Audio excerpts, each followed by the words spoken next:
해보겠습니다.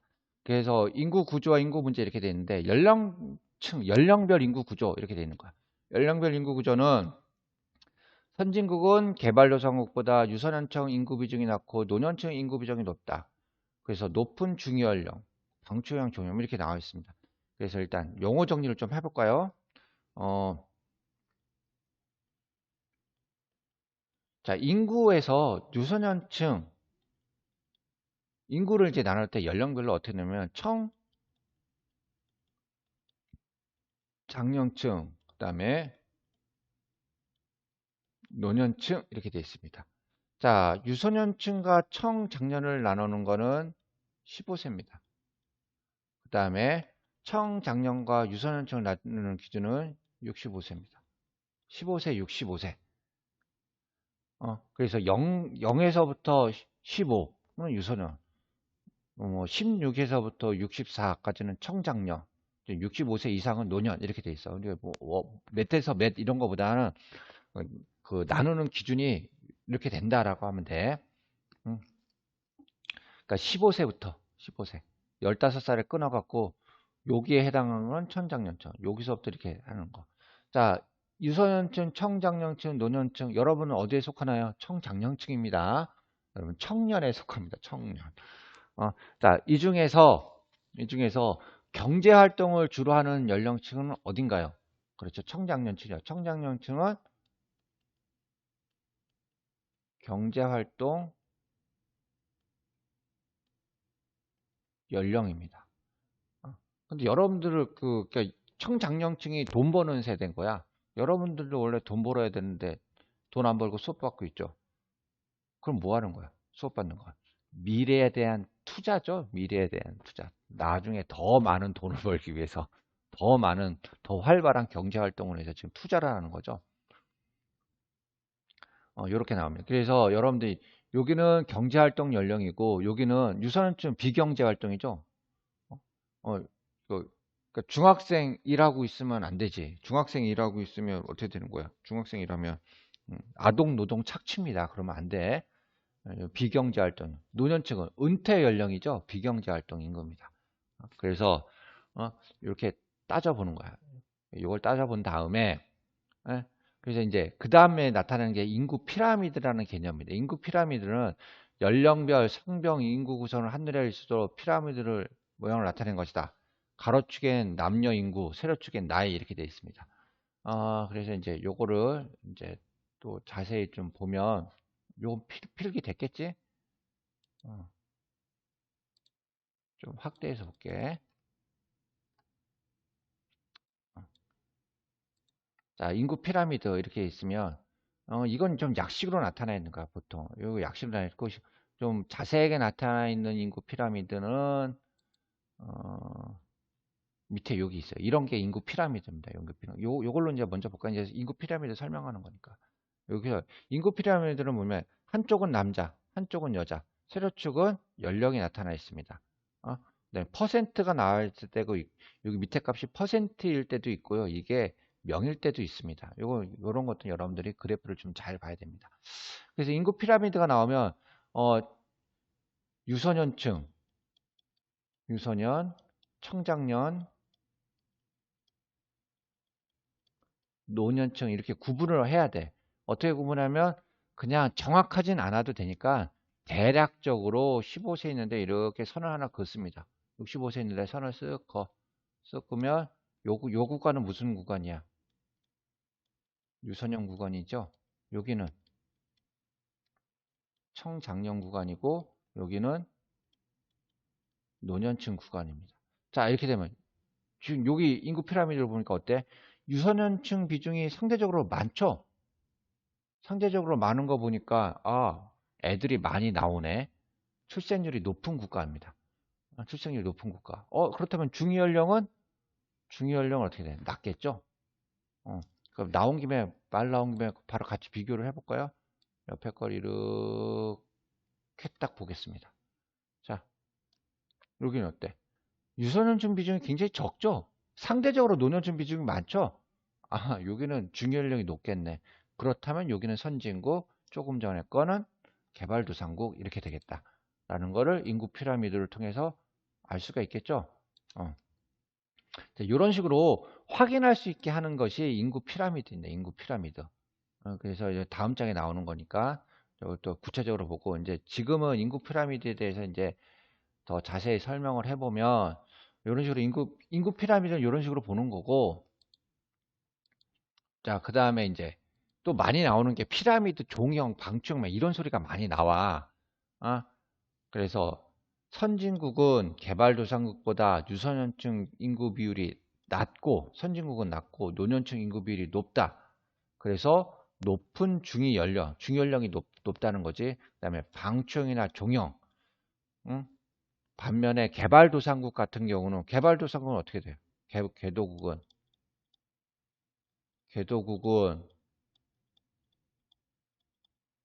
선진국보다 유소년층 비율이 높고 노년층 비율이 낮으니까 어떻게 돼? 낮은 중위 연령을 갖겠죠? 선진국과 반대야. 그래서 종연이나 방충이나 종형이 아니고, 얘는 피라미드형 인구 피라미드가 나타난다, 이렇게. 그래서 여기 보면 인구 피라미드 후진국형 돼 있죠. 자, 여기서 마찬가지로 15세 65세 이게 끊어놓는 거야. 대충 끊어도 돼. 이게 정확하게 안 끊어도 돼. 예. 여기 비중이 높죠. 비중이 높고 좁죠. 그러니까 전체적으로 요형 형태로 하니까 피라미드형. 그다음에 네, 종형 방충인데, 이거 이름에 너무 매몰되면 안 돼. 이 형태, 이게 종인지 방충인지 이렇게 하면 하는 게 아니야. 그냥 사람들이 편하게 이렇게 부르는 건데, 중요한 거는 뭐냐면, 이렇게 피라미드가 나왔을 때 15세, 65세 이렇게 선을 긋고 유소년층 비중이 얼만큼 되느냐, 노년층 비중이 어떻게 되느냐, 상대적으로 비교를 하는 거야. 상대적으로. 그러면 여기가 1번이고 여기가 2번이야. 어디가 더 유소년층 비중이 더 높아? 이쪽이죠? 얘는 점점 출산율이 줄고, 얘는 그나마 유지가 되는 거잖아. 이런 식으로. 응? 이런 식으로 상대적인 비교를 잘 해야 돼요. 상대적인 비교. 그다음에 인구 피라미드 볼 때는 제일 중요한 게 15세하고 65세 끊어갖고 이렇게 보는 거. 이게 이제 중요합니다.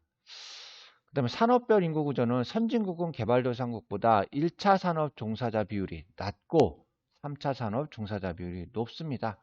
왜냐하면 3차 산업일수록 부가가치가 높기 때문에 보다 더 많은 돈을 벌 수 있어서, 그러니까 선진국에서는 소득이 높은 일자리가 보다 더 많은 거야.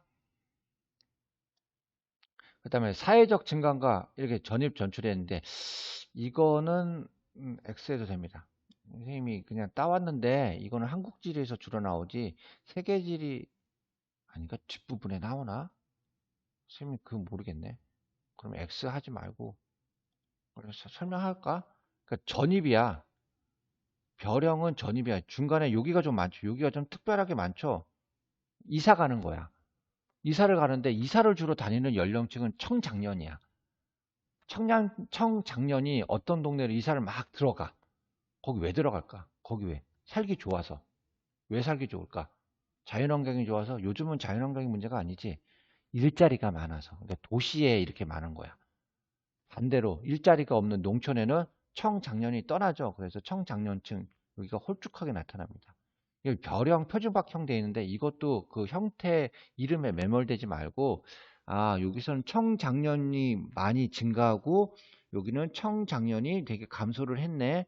청장년 인구는 특징이 뭐냐면, 청장년이 하늘에서 갑자기 뚝 떨어지지 않는다는 거야.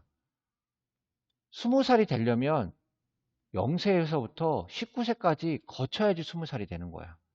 그러니까 요 밑에 있는 층이 이렇게 올라와야지 20살이 되는 거지, 갑자기 막 20살만 탁 생겨나고 그러지 않아. 태어날 때부터 20살인 애가 어딨어. 그런 건 없잖아. 그러니까 인구 피라미드, 인구에서 특징이 뭐냐면, 정말 여러분들이 조심해야 될 게 뭐냐면, 인구는 20살이 20세의 인구가 있으려면은 20년이 지나야지 생겨난다는 거야. 0세 인구는 그 다음에 갑자기 늘어날 수 있어. 근데 20살의 인구는 그 다음에 갑자기 늘어나지 않아. 왜냐면 19세 때 적으면 20세 때 많아지는 건 아니잖아. 그러니까 그 개념을 알아야 돼. 그런데 어떤 동네에서 갑자기 20살이 많아졌대. 뭐 외계에서 20살이 뭐 갑자기 나타난 거야. 그런 건 아닐 거 아니야. 아, 그거는 그 동네에 이사가 들어왔구나. 갑자기 20살이 없어졌대. 죽었을 수도 있겠죠. 그런데 그 개념보다는 이사를 나갔구나라는 개념이 더 많어. 사회적 증감과 관련, 그러니까 전이과 전 이사 왔다 갔다 하는 거와 관련되어 있는 겁니다. 자, 그 다음에 이제 또 인구에서 여러분들이 알아야 되는 것 중에 하나가 연령층별 인구 구성비를 나타내는 이 삼각형망 자료입니다. 요거 좀 중요합니다. 요거 좀 중요해. 중요하고 보는 방법도 좀 특이합니다. 요거는 또 주로 이제 지리에서만 나타나는 그런 개념이기 때문에 이거 보는 법을 좀 잘 알아둬야 됩니다. 아, 이거 보는 법은 일단 묻지도 따지지 말고 선생님 한번 따라서 해보세요. 이렇게 부등호를 그립니다. 부등호를 이렇게 그려. 그다음에 튀어나온 쪽으로 이렇게 선을 긋습니다. 이렇게 해야 돼. 그래서 보면 만약에 여기 값이 있다라고 하면 부등호를 이렇게 그린 거야. 나 좀 잘 그려야 되는데 직선이 나와야 되는데 마음이 삐딱해서 그럴 거야. 직선 잘 그려보자. 이렇게 그래도 여전히 안 되네. 아이씨, 이 판을 돌리면 되는구나 내가.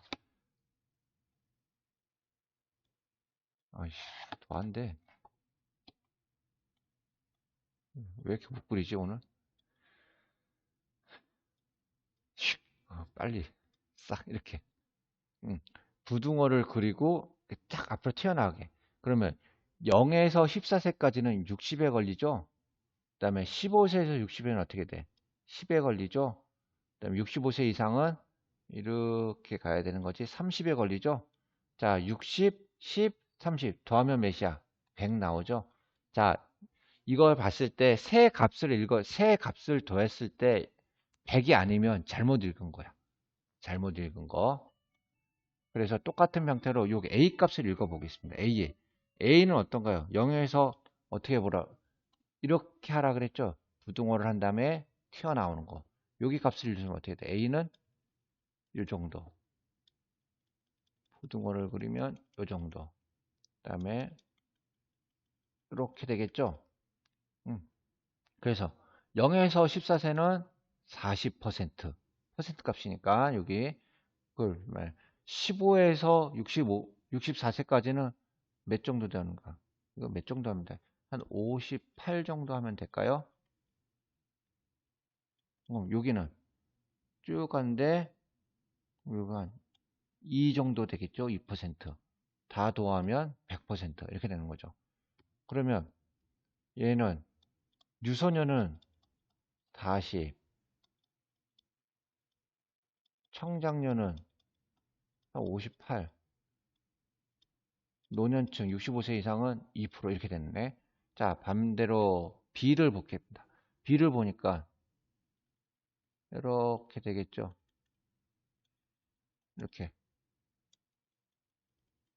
이렇게 그려보면 자, B는 유소년층이 몇 프로 정도 나와? 한 15 정도 하자. 대자.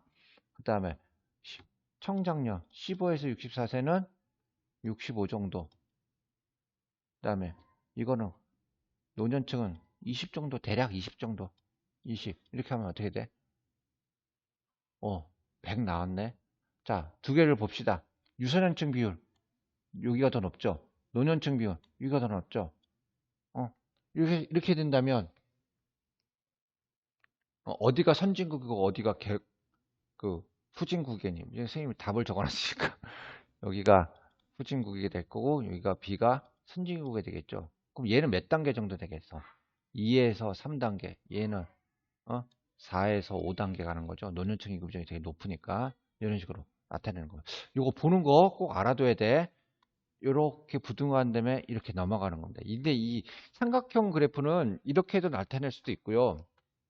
이게 1차 산업, 2차 산업, 3차 산업 이런 식으로 나타낼 수도 있습니다. 되게 다양하게 쓰여지니까 보는 법을 꼭 잘 알아두세요.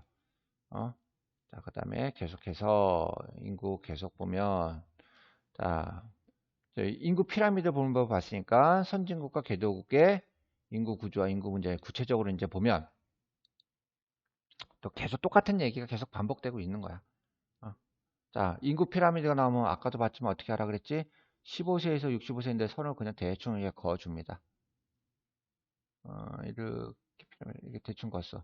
여기가 노년층, 여기가 청장년층, 여기가 유소년층. 자, 이쪽이 유소년층 비중이 높고 이쪽은 노년층 비중이 상대적으로 높죠. 그러니까 여기는 개발도상국, 여기는 선진국 이렇게 되는 거야. 니제리아와 독일 내용입니다. 그래서 왼쪽은 개발도상국, 오른쪽은 선진국의 인구 피라미드다. 그 다음에 인구 피라미드를 그대로 읽었죠. 니제르는 유선층 인구 비율이 높고 노년층 인구 비율이 낮다. 높은 출생률과 의학 발달 때문에 사망률 감소로 인구가 급증하면서 이렇게 돼 있지. 이제 여기서부터 이제 잘 알아둬야 돼. 중요하니까. 인구가 급증하면서 식량 및 자원 부족 문제, 기아와 빈곤의 문제가 발생할 수 있다. 이렇게 되어 있습니다. 그래서 해결하기 위해서 산하 제한 정책, 뭐야? 출산율을 떨어뜨리려는 정책, 그 다음에 인구 부양력을 높이기 위한 노력. 이미 태어난 애를 죽일 수는 없죠. 걔를 어떻게 잘 먹여 살릴까라는 거 하고 또 더 이상 많이 늘어나면 안 되겠다라는 것 두 가지를 하는 겁니다. 반면에 선진국에서는 저출산, 고령화, 생산 연령 인구 감소에 따른 노동력 부족 등이 예상된다. 이게 이제 선진국의 문제야. 그래서 문제를 잘 정리하면 인구가 여기는 인구가 급증해. 그래서 여기 잘 안 보이네. 어디다 쓰는 게 좋지? 어디다 쓰는 게 좀 더 가늘게. 니제르 같은 경우는 인구가 급증합니다. 그래서 식량이나 자원이 부족해. 그러다 보니까 기아와 빈곤이 늘어나. 그래서 이거를 해결하기 위해서 산하 제한, 애를 좀 적게 낳자. 그 다음에 인구 부양력 증가 노력을 하는 거야. 반면에 선진국 같은 데는 어떻게 되냐면 문제가 뭐냐면 저출산이 애를 안 낳아. 우리나라도 그렇죠. 그러다 보니까 노년층만 많아져. 고령화, 저출산 고령화는 한 세트야. 자, 애는 조금이고 나이 든 분은 많은데 청장년층 비율은 상대적으로 부족해지는 거야. 자, 여기가 적으면 여기 적은 연령이 나이가 들면 가운데로 오는 거죠. 이렇게 되면 나이가 시간이 지났을 때 경제 활동을 하는 사람이 적어지잖아. 그래서 저출산 고령화 같이 연결돼서 따라오는 게 뭐냐면 생산 연령이 감소됩니다. 이렇게 되니까 노동력이 부족해지죠. 그렇지? 그래서 이것들을 해결하기 위해서 이게 뭐라고 돼 있어? 출산 장려 정책. 예? 출산을 장려합니다. 여기 있는 거 정리하는 거야, 그냥. 자, 그 다음에 고령화 현상으로 노년층 자체가 많어. 그분들한테 빨리 돌아가세요라고 하는 건 아니지. 어떻게 해야 돼? 그분들이 행복하게 살 수 있도록 도와줘야 된단 말이야. 그래서 노년층 일자리를 확충시키거나 노인 복지 정책을 강화하거나 그다음에 은퇴 후에 먹고 살 수 있도록 연금 제도 같은 사회보장 제도 정비를 해야 되는 그런 내용입니다. 그래서 선진국 개발도상의 인구 문제 요 내용은 좀 잘 알아두면 좋겠습니다. 그래서 그 다음 거 계속 보면 세계 이제 인구 문제 이렇게 되고 인구 이제 이동이야. 인구와 이동. 인구 이동은 어떻게 하느냐? 합리적으로 생각하면 돼. 내가 어디서 살 건지. 내가 이사를 나가. 내가 이 동네 싫어서 갈 거야. 왜 가? 먹고 살 게 없어. 근데 동네가 너무 안 좋아. 그럼 나는 거야. 인구 배출 지역, 이 특정 인구 지역을 다른 지역으로 밀어나게 하는 요인. 빈곤, 낮은 임금, 일자리 부족, 교육, 문화, 보건 등 생활시설 부족. 그럼 가는 거죠. 그 여기 살던 사람이 어디로 가고 싶어? 소득이 높고, 생활하기 편하고, 일자리가 많고, 주거가 편한 거. 그래서 인구 흡입률, 배출 요인과 흡입률. 다른 지역으로부터 인구를 끌어들이게 머무르게 하는 요인. 어떤 것들이 있냐? 높은 소득, 높은 임금, 풍부한 일자리, 쾌적한 주거환경. 이거 너도 나도 다 원하겠죠? 그렇게 되는 겁니다. 인구 이주의 유형. 일시적으로 갔냐? 영구적으로 갔냐? 자발적으로 가냐? 강제로 가냐? 강제적인 인구 이주가 있나요? 있죠, 강제. 노예. 그 다음에 난민. 나는 거기 살고 싶지만, 나는 그 동네 살고 싶어. 우리나라에 살고 싶은데, 우리나라에 전쟁이 났어. 어떻게 해? 도망가야 되는 거잖아. 그게 자발적인 게 아니고 강제적인 이동도 있습니다. 자발적인 이동은 뭐야? 이민 가는 거니까. 왜? 미국으로, 아니, 외국으로 간대. 외국으로 간대. 왜 가니? 그러면 거기 취직됐어. 어떤 회사 갔는데 구글에 취직됐어요. 뭐 좋게 가는 거죠? 뭐 그런 거. 자, 공간 범위. 국내, 국제. 근데 우리는 세계지니까 국제적인 걸로 가면 되고. 자, 원인. 경제적인 이유. 돈 벌러 가느냐. 종교적인 원인. 음, 예전엔 종교 탄압을 피해 갖고 이동한 적이 있었죠. 영, 그러니까 청교도 미국 영국에 있는 아일랜드 사람들이 미국으로 건너갔는데 종교 때문에 간 거죠. 정치, 만명 같은 거, 환경 이런 것들 때문에 인구 유정. 이거는 이런 것이 있다라는 겁니다. 이런 것이 있는데 이게 이제 구체적으로 어떤 식으로 이제 적용해서 볼 것이냐라는 게 이제 살펴보면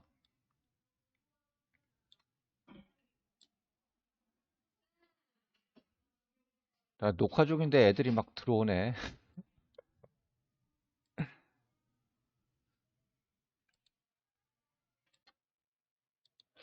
얘들아 미안해. 몰지각. 이게 그럼 또 안 되지. 또. 응. 선생님이 지금 맨날 수업하는 교실에서 녹화하고 있는데 애들이 잠깐 들어왔다 나갔어. 응. 남은 시간 길지 않을 거야. 인구 이주 그렇게 어렵지 않은 내용이니까 그냥 빨리 끝내도록 하겠습니다. 계속 보겠습니다. 인구 이주를 이제 구체적인 내용을 보면 어떻게 하냐면 경제적 요인에 따른 이 국제 이주가 요즘 최근에 늘어나고 있습니다. 근데 경제적 요인에서 이주를 하는데 그 노동자의 이동이 숙련 노동자의 이동과 미숙련 노동자의 이동이 좀 차이가 있습니다.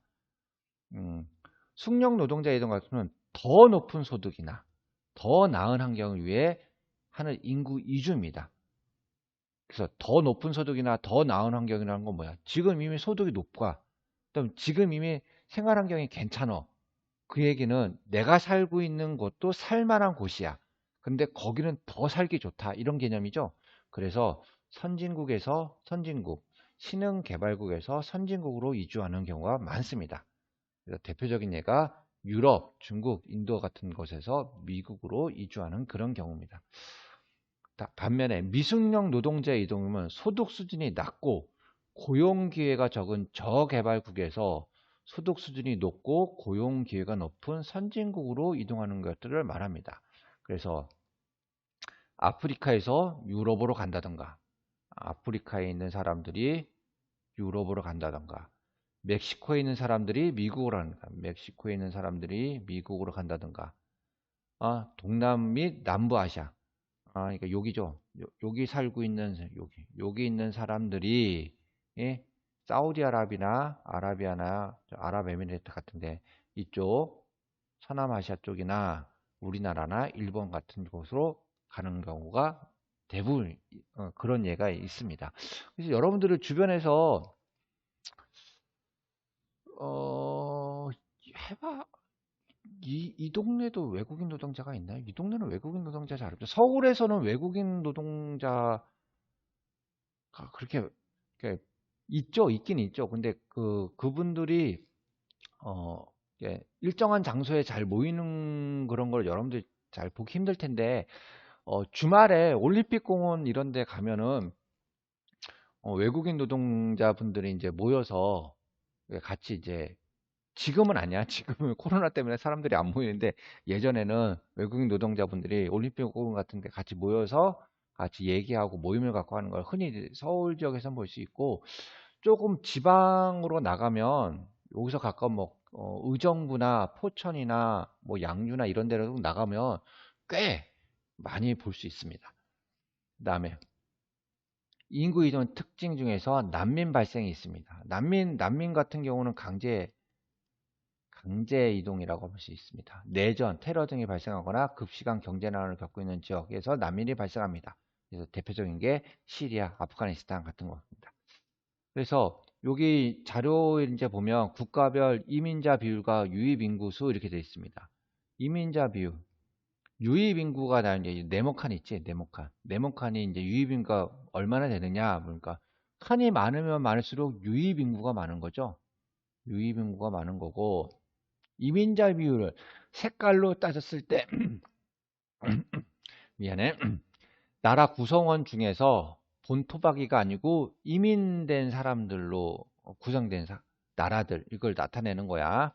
화살표는 이동 경로 이렇게 나타내는 거죠. 그래서 하나의 지도 안에 세 가지 개념이 같이 있습니다. 이민자 비율보다는 유입 인구와 이동 경로가 보다 더 좀 잘 알았으면 좋겠습니다. 그래서 유입 인구가 많은 지역들이 어디냐? 요 동네죠. 요런 동네. 요런 동네. 요런 동네에서 좀 유입 인구가 많습니다. 요런 동네. 이런 데도 좀 있네요. 그다음 이런 동네로 주로 어디서 많이 오느냐라는 것. 유럽 같은 경우는 아프리카나 이런 곳에서 아프리카, 유럽 내에서 이동 이런 게 있고요. 미국 같은 경우는 멕시코나 동남아시아 또는 일부 유럽에서 오는 경우도 이렇게 있습니다. 이제 만약에 이제 따져본다면 이런 경우는 어떻게 될까? 음, 여기 화살표가 있어. 요거는 유럽에서 미국으로 가는 거야. 요게 1번이야. 그다음에 여기 멕시코에서 미국으로 가는 2번이야. 1번과 2번은 경제적 요인에 따른 국제 이주죠. 그렇죠? 그런데 이주하는 그 대상자가 1번 같은 경우는 숙련 노동자의 경우가 더 많고 2번 같은 경우는 미숙련 노동자가 더 많겠죠. 요렇게 그냥 구분을 할 수 있다라는 그런 내용입니다. 요건 그 옆에 있는 막대 그래프는 이제 확인만 하면 될 것 같고요. 그럼 이렇게 이주가 일어나면 이주에 따른 지역 변화가 일어납니다.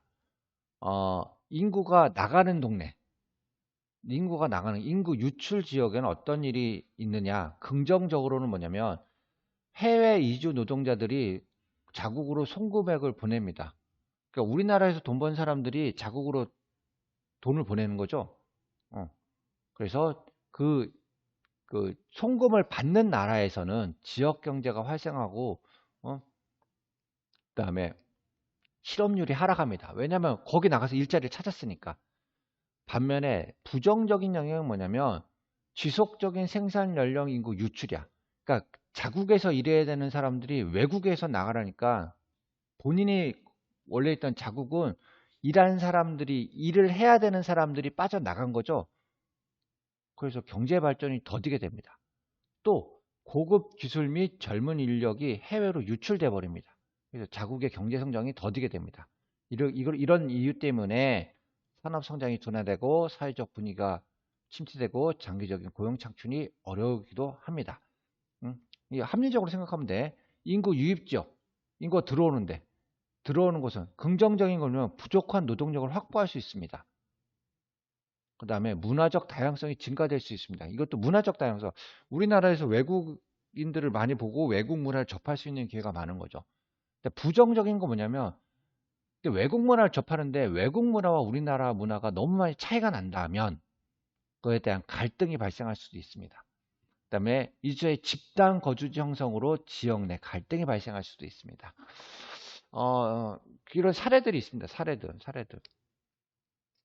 근데 이게 최근에 있던 사람들은 사례들은 지금은 뭐 진행이 된다 안 된다 그건 확실하지 않은데 뭐 이렇게 그 차이나타운이 건설된다 이렇게 되면 환영하는 쪽과 반대하는 쪽이 확실히 있습니다. 환영하는 쪽은 뭘까요? 차이나타운이 건설되면 그만큼 인구가 없는 지역에 인구가 들어오니까 지역 경제가 활성화될 것이다 라는 것과 반대로 차이나타운이 들어가면 중국인들은 우리나라와 문화가 좀 다르잖아. 그런 문화적 차이 때문에 지역이 조금 살기 어려워진다 이렇게 되는 두 가지 면이 같이 있는 거야. 그런 게 이제 부정적 영향 이렇게 보면 됩니다. 그래서 이제 차이를 이렇게 보고 이제 국가별로 이제 지역별로 확인해 보면 인구 순유출 국가는 요런 데가 인구 순유출 국가입니다. 요런 데, 요런 데, 요런 데가. 자, 그래서 여기 있는 중국 같은 경우는 아까 화살표가 일로도 가고요. 일로도 가고요. 일로도 갔었죠. 화살표는 파란색으로 할까? 요렇게. 화살표를 다시. 예, 다시. 자, 예. 요 동네에 있는 사람들은 아까 화살표가 한 게 열로도 갔고요. 열로도 갔고요. 열로도 갔었죠. 이렇게 갔습니다. 그 다음에 요 동네에 있는 사람들은 주로 일로 파란색으로 하기로 했지. 주로 야 주로 이렇게 많이 갔었죠. 이렇게 많이 갔습니다. 그 다음에 또 빨간색 요 동네에 있는 사람들은 파란색 해갖고 구분해야지. 이렇게 미국으로 많이 들어갔죠. 그래서 보면 이제 순유입 국가는 미국이나 유럽 이런 곳에 있는데 호주도 마찬가지로 순유입 국가에 좀 해당하는 겁니다. 유출 국가는 북부 아프리카 지역이나 동남아시아, 그다음에 여기 멕시코 인근 지역 이런 데들이 많이 되어 있습니다. 요 밑에 있는 내용도 그런 내용들이 이제 쭉 나열이 되어 있습니다.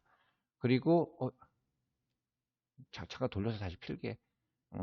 그다음에 사회적 증가. 자, 여기는 늘어나고 있죠. 여기는 유입 인구가 많은 거고 여기는 줄어들고 있죠. 그럼 여긴 유출 인구가 많은 겁니다. 사회적 증가 이렇게 되는 거. 자, 그 다음에 이제 마지막 거. 최근 인구 이주 사례. 최근의 인구 이주 사례입니다. 이게 마지막 장이야. 마지막 장 맞아. 이건 이제 아까 그 대략적인 내용들을 이제 상세하게 한번 해보는 거야. 유럽의 인구 이주입니다. 20세기 후반에는 저출산과 인구 고령화로 서부 및 남부 유럽의 노동력이 부족해지면서 지리적 인접한 지역에서 인구 유입이 활발했다. 응. 그러니까 그 서부 및 남부 유럽이면 유럽지도 안 그려지는데. 그러니까 그 지중해 그려 이렇게 너무 이상하게 그렸는데 이렇게 이베리아 반도가 이렇게 있고요. 이렇게 지중해가 있고 이탈리아가 이렇게 있고 잘못 그렸어. 이렇게 돼 있고 여기가 이렇게 이런 식으로 돼 있죠. 여기 이쪽이 터키가 이쪽에 있고 여기 그리스가 이렇게 있고 여기 어, 크로아티아 이렇게 있고 이탈리아 있고 이베리아 반도 이렇게 있어. 이때 요 동네 말하는 거예요. 요 동네. 서부 및 남부 유럽. 요렇게 부족하면 지리적으로 인접한 지역에서 인구 유입이 할 때는 가까운 데가 어디니? 여기지. 여기 있는 데서 이렇게 왔다 이거야. 아까 했던 거. 북부 아프리카에서 유럽으로 갔다. 그 내용이야. 그다음에 난민 유입이 증가합니다. 2010년 이후 북부 아프리카와 서남아시아 발생한 반정부 시위와 아랍의 봄. 이거 아랍의 봄, 그 북부 아프리카 지역에서 발생한 그 민주화 운동을 아랍의 봄 이렇게 얘기하죠. 이런 것들 때문에 지중해를 건너서 이제 유럽으로 난민이 많이 들어가고 있습니다. 그러다 보니까 이슬람 지역으로부터 인구 유입이 늘어납니다. 그래서 크리스트 정통이 강한 유럽에서 문화적, 종교적 갈등이 많이 고조되고 있다. 이렇게 돼 있습니다.